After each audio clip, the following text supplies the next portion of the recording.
আমরা জব না পাওয়ার পিছনে সর্বপ্রথম এবং প্রধান কারণ হচ্ছে আমাদের নিজস্ব কিছু ব্যক্তিগত ভুল। যেসব ভুলের কারণে আমাদের অনেকের অনেক ক্যাপাবিলিটি থাকার কারণেই সিভিটা রিজেক্ট হয়ে যায়। স্যারের কাছে আমার প্রথম প্রশ্ন, স্যার আপনার what is the common mistakes আপনি আপনার জব সিকারদের ভিতরে যেটা দেখে থাকেন আপনার অ্যাপ্লিকেশনে? ধন্যবাদ। খুবই বেসিক কোশ্চেন। তার আগে সবাইকে শুভেচ্ছা জানাচ্ছি। আপনারা কষ্ট করে নিজের ব্যক্তিগত সময় খরচ করে এসছেন, কথা শুনতেছেন এবং শুনবেন। তবে যিনি সকালে ঘুম ভেঙে মজার ঘুম, শীতের সকালে আরামের ঘুম ত্যাগ করে ভোরের সূর্যের আলো দেখতে চায়, তিনি কিন্তু ঘুম থেকে উঠতেই দেখতে হয়, অর্থাৎ কষ্টটাকে ত্যাগ করেই দেখতে হয়। এমনি এমনি দেখা যায় না, ঘুমায় ঘুমায় ভোরের সূর্য দেখা যায় না, তাই না? তো যারা ধরেন আজকে আসতে পারেন নাই বা থাকার কথা ছিল থাকেননি, তারা কিন্তু আজকের এই ভোরের সূর্যটা মিস করবেন। তো জীবনে কিন্তু দুটো একসাথে হয় না, ঘুমের মজাও হয় না এবং ভোর দেখার মজা একসাথে হয় না, একটাকে ত্যাগ করে আরেকটাকে নিতে হয়। প্রশ্নে চলে যাচ্ছি। খুবই দুঃখজনক বিষয়, আমার জীবনে এই কর্মময় 22 বছরের জীবনে আমি একটা কষ্ট নিয়ে হয়তো কবরবাসী হব, সেটা হলো আমাদের বাংলাদেশের, আমরা যারা বাঙালি বাংলাদেশি লেখাপড়া করেছি, মাস্টার্স করেছি, অনার্স করেছি, ব্যাচেলর করেছি, বিবিএ করেছি, এমবিএ করেছি, নানা রকমের ডিগ্রি, ইঞ্জিনিয়ারিং করেছি, নাই টেক্সটাইল ইঞ্জিনিয়ার, কিন্তু সিভিটা আমরা কেউ নিজে তৈরি করি না, ধার কপি কাট কপি পেস্ট মারি। এটা তালি আশা করছিলাম এই কথাটা, কারণ শতভাগ সত্য, শুধু নামটা চেঞ্জ করি। একটা গল্প দিয়ে আলোচনাটা শুরু করি। দুই ভাই খাতা কপি করতেছে, এক ভাই আরেক ভাই কপি করতেছে। তো টিচার দেখে বলতেছে, কিরে রহিম, তুই ওর খাতা কপি করছিস ভালো কথা, কিন্তু তোর বাপ তো একজন, তোরা বাপের নাম আলাদা রাখছিস কেন? স্যার আপনি তো পরে কইবেন কপি করছি। বোঝেন নাই মনে হয়, মানে কপি করতে করতে এমন ভাবে কপি করছে যে বাপটার নামটা আলাদা করছে যাতে করে সারে না বোঝে, নিজেদের দুইজনের বাপ তো একটাই, কারণ ওরা তো দুইজন আপন ভাই, এটা ওরা জানে। এই জন্য টিচার জন্য কোনোভাবে মনে না করে যে কপি করছে, এই জন্য সে নামটা চেঞ্জ করে দিচ্ছে, বাপের নামটা। তো আমরা আসলে কি সিভি, যেটা দিয়ে আমাকে নিজেকে আমি ইন্ডাস্ট্রিতে প্রেরণ করতেছি, কারণ আমাকে তো আমি প্যাকেট করতে পারবো না। পারবো প্যাকেট করা সম্ভব? সম্ভব না। এই জন্য আমরা খামে ভরে আমরা এই সিভিটাকে, কারিকুলাম ভিটাটাকে আমরা সুন্দর করে ইন্ডাস্ট্রিতে পাঠাই। এত চমৎকার একটা প্রেজেন্টেশন, যেখানে আপনার অস্তিত্বের ব্যাপার, আপনার একাডেমিক ডিক্লারেশনের ব্যাপার, আপনার স্মার্টনেসের ব্যাপার, আপনার স্ট্রেংথ, আপনার উইকনেস, আপনার টোটাল প্যাকেজটা থাকবে। সেটাই আপনি কপি করেন। কিভাবে কপি করেন দেখেন, গুগল থেকে সার্চ করেন, অথবা দোকান থেকে নেন, অথবা কারো থেকে, বন্ধু থেকে আলাদ করেন। যার কারণে কেরিয়ার অবজেক্টিভ কারোর সাথে কারো মানে মিলার কথা না, কিন্তু সবার কেরিয়ার অবজেক্টিভ অলমোস্ট সেম। অথচ মানুষের নখ, মানুষের চোখ, মানুষের ফিঙ্গার, মানুষের ভয়েস টোন, প্রত্যেকটা যেমন সৃষ্টিকর্তার আলাদা সিগনেচার, আপনার কেরিয়ার অবজেক্টিভটা আপনার সিগনেচার। অথচ এটা আনফরচুনেটলি যেটা শতভাগ কপি পেস্ট করা। যেটা আমাদের অ্যাঙ্কর সাহেব বললেন, খুব চমৎকার করে বললেন যে জব না পাওয়ার পেছনের কারণগুলো কি কি।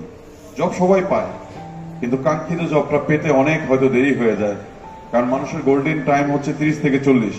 এই সময়ের মধ্যে যে প্রোডাক্টিভিটিটা জাতি পাওয়ার কথা, ইন্ডাস্ট্রি পাওয়ার কথা, সেটা অনেক কারণে ব্যাহত হয়। কারণ আপনি একটা মাছকে পানিতে ফেললেই ও সঠিক মাপকাঠিতে দৌড়াতে দেখাইতে পারবে, কিন্তু ওরা যদি আপনি গাছে উঠতে দেন, ও কিন্তু উঠতে পারবে না। তার মানে ও কিন্তু উঠতে পারে, কিন্তু জায়গা দরকার ওর পানি, কিন্তু আপনারা দিয়ে রাখছেন গাছ। এগুলোর জন্য বেসিক্যালি আমাদের সিস্টেম দরকার, আমাদের কালচারের সমস্যা, আমাদের সামাজিক সমস্যা, আর সবচেয়ে বড় সমস্যা ইন্ডিভিজুয়াল। যদি আমি ব্যাখ্যা করি সিভি জিনিসটা কি, কারিকুলাম ভিটা জিনিসটা কি, রিজিউমি কি, বায়োডাটা কি, আমরা অনেকেই জানি না যারা আমরা মাস্টার্স করেছি। কারণ আমরা করেছি, গভর্নমেন্ট করতে বাধ্য করছে, আর ফ্যামিলি থেকে বলছে তোর বিয়ে হবে না তুই মাস্টার্স না করলে, এই জন্য করছি। কিন্তু আমার ভিতর থেকে ফিল করি নাই যে শ্রীলঙ্কানরা, যে ইন্ডিয়ানরা এই দেশে লক্ষ লক্ষ চাকরি করে, তাদের ম্যাক্সিমাম ডিপ্লোমা পাস, 8 পাস করে তারপর ডিপ্লোমা করে, ম্যাট্রিক করে ডিপ্লোমা করে। অথচ ওদের পিএস রাখি আমরা নর্থ সাউথ ইস্ট ওয়েস্ট থেকে পাস করা এমবিএ পোলাবান রাখি ওদের পিএস, ওদের টাইপ মেল করে দেয়, কম্পিউটারে বসে দেয়।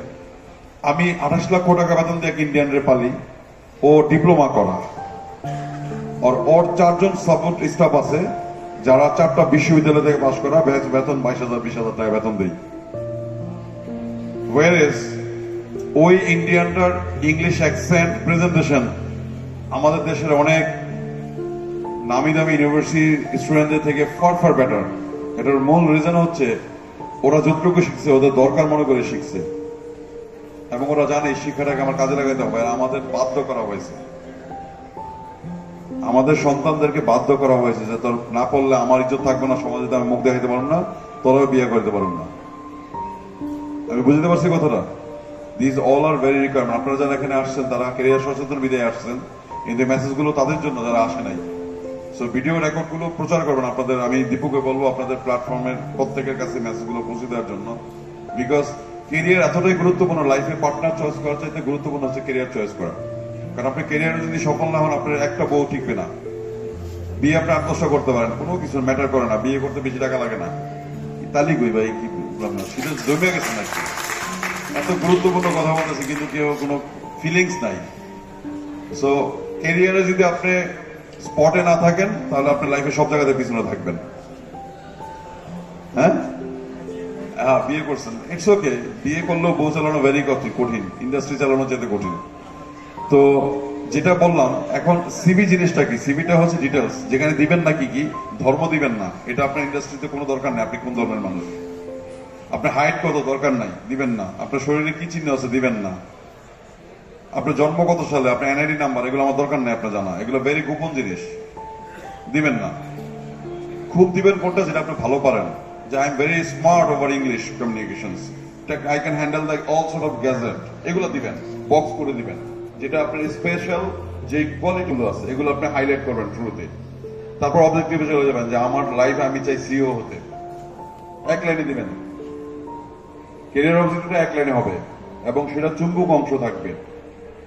ছবি দিবেন, খুব চমৎকার একটা ছবি, যে ছবি দেখলে বোঝা যাবে। ফেসবুক মার্কা ছবি দিবেন না, যেটা সবাই একটা ছবি পাসপোর্টের ভিসার জন্য করছিল, পাসপোর্টে দিছে, সিভিতে সব জায়গায় এক ছবি মেরে দেয়।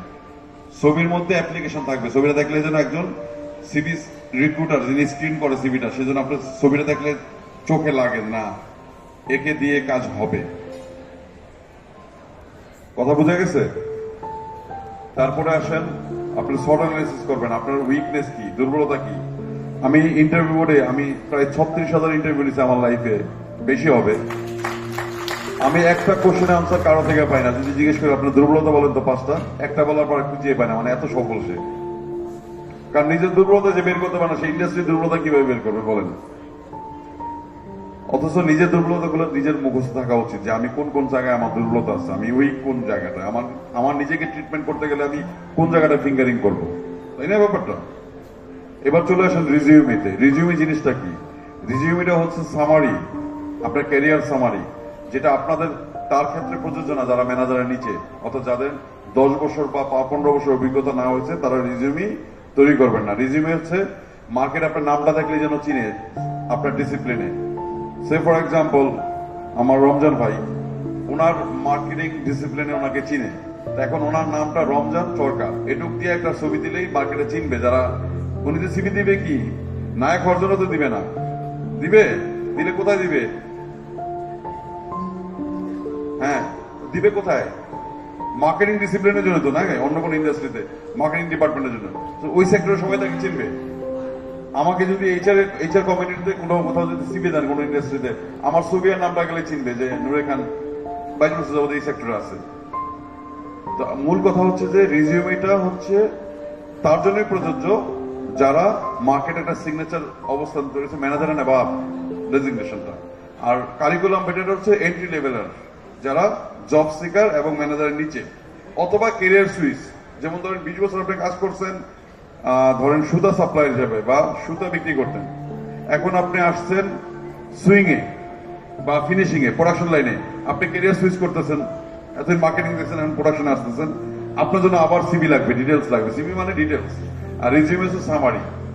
আর বায়োডাটাটা হচ্ছে বেসিক্যালি বায়োগ্রাফিক্যাল ডেটা, তার মানে আপনার বংশ, বাবা মা, আপনার ফিজিক্যাল কোনো কাট্রিবেটস, যেমন তিল আছে, নাকে তিল, এরকম একটা বিষয়। আর হচ্ছে আপনার হাইট, আপনার জন্ম তারিখ, আপনার এনআইডি নাম্বার, যেগুলো বিয়ে এবং সরকারি চাকরির ক্ষেত্রে প্রযোজ্য। Clear message? Message clear? Thank you. এরপরের প্রশ্ন কি ছিল আপনার? Thank you so much sir. প্রশ্নটা যদিও বেসিক, কিন্তু এটা